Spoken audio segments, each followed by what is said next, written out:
गीता में श्री कृष्ण ने दिया है अर्जुन को इसका जवाब। श्री कृष्ण ने अर्जुन को जवाब देते हुए समझाई है। ये बात लोगों को उनके कर्मों का फल हमेशा मिलता है। गीता सार। आपने महसूस किया होगा कि जो लोग अच्छे कर्म करते हैं वो परेशान रहते हैं, वहीं जो बुरे कर्म करते हैं वो खुशी से रह रहे होते हैं। अच्छे कर्म करने वाले परेशान होते हैं कि आखिर उन्हें इतनी परीक्षा क्यों देनी पड़ रही है, जबकि जो अधर्म की राह में हैं वो खुश हैं और जिंदगी का लुत्फ उठा रहे हैं। अगर आपके मन में भी ये सवाल आया है तो आज हम आपको इसका जवाब देंगे। ये जवाब वो है जो भगवत गीता में लिखा है और श्री कृष्ण ने अर्जुन को दिया था। भगवत गीता में वर्णित कथा के अनुसार जब भी अर्जुन के मन में कोई दुविधा होती थी तो वो श्री कृष्ण के पास पहुंच जाते थे। एक बार की बात है, अर्जुन ने भगवान श्री कृष्ण के समीप आकर कहा कि वो दुविधा में हैं और इसका जवाब वो श्री कृष्ण से चाहते हैं। श्री कृष्ण ने पूछा कि क्या सवाल है।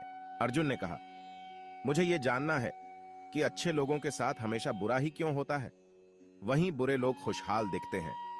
अर्जुन के मुंह से ऐसी बातें सुनकर श्री कृष्ण मुस्कुराए और कहा, मनुष्य जैसा सोचता है और महसूस करता है वैसा कुछ नहीं होता है, बल्कि अज्ञानता की वजह से वो सच्चाई नहीं समझ पाता है। अर्जुन उनकी ये बात समझ नहीं पाए। इसके बाद श्री कृष्ण ने क्या कहा वो जानते हैं।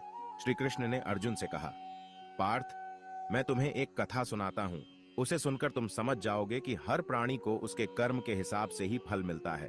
प्रकृति हर किसी को अपनी राह चुनने का मौका देती है। अब वो मनुष्य की इच्छा पर निर्भर करता है कि उसे धर्म की राह चुननी है या अधर्म की। कथा शुरू करते हुए श्री कृष्ण ने कहा, एक नगर में दो पुरुष रहा करते थे। एक पुरुष व्यापारी था जिसके जीवन में धर्म की बहुत महत्ता थी। वो पूजा पाठ में यकीन रखता था। वो हर रोज मंदिर जाता था और दान धर्म भी करता था और हर रोज भगवान की पूजा करता था। वहीं दूसरा पुरुष बिल्कुल विपरीत था।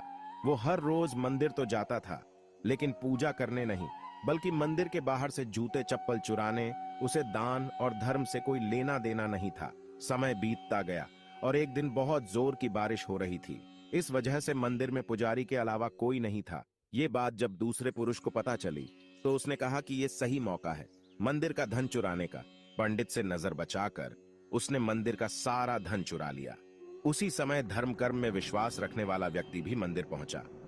दुर्भाग्य से मंदिर के पुजारी ने उसे ही चोर समझ लिया और चिल्लाने लगे। वहां लोग एकत्र हो गए और उसे बहुत मारा। किसी तरह वो बचते बचाते वहां से निकला तो दुर्भाग्य ने उसका साथ वहां भी नहीं छोड़ा। मंदिर के बाहर वो एक गाड़ी से टकरा गया और घायल हो गया।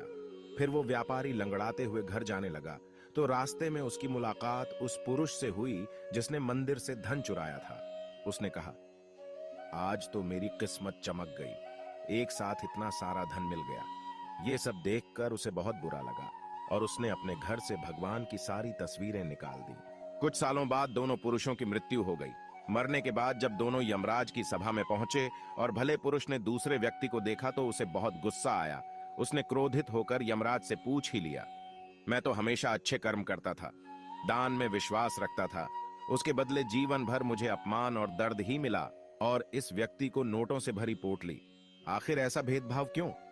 इस पर यमराज ने कहा, पुत्र, तुम गलत समझ रहे हो। जिस दिन तुम्हारी गाड़ी से टक्कर हुई थी वो दिन तुम्हारे जीवन का आखिरी दिन था, परंतु तुम्हारे अच्छे कर्मों की वजह से तुम्हारी मौत सिर्फ एक छोटी सी चोट में बदल गई। तुम इस दुष्ट व्यक्ति के बारे में जानना चाहते हो।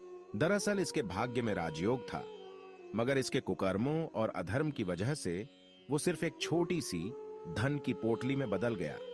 कथा सुनाने के बाद श्री कृष्ण अर्जुन से कहते हैं, पार्थ, क्या अब तुम्हें तुम्हारे सवाल का जवाब मिल गया?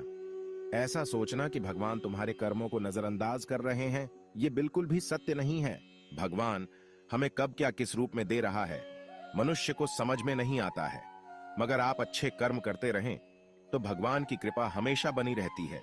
इसलिए अपने अच्छे कर्मों को बदलना नहीं चाहिए, क्योंकि उसका फल हमें इसी जीवन में मिलता है। इसलिए मनुष्य का फर्ज है कि वो हमेशा अच्छे कर्म करते रहें, क्योंकि श्री कृष्ण ने गीता में भी बताया है कि किसी के द्वारा किया गया कर्म बेकार नहीं जाता है।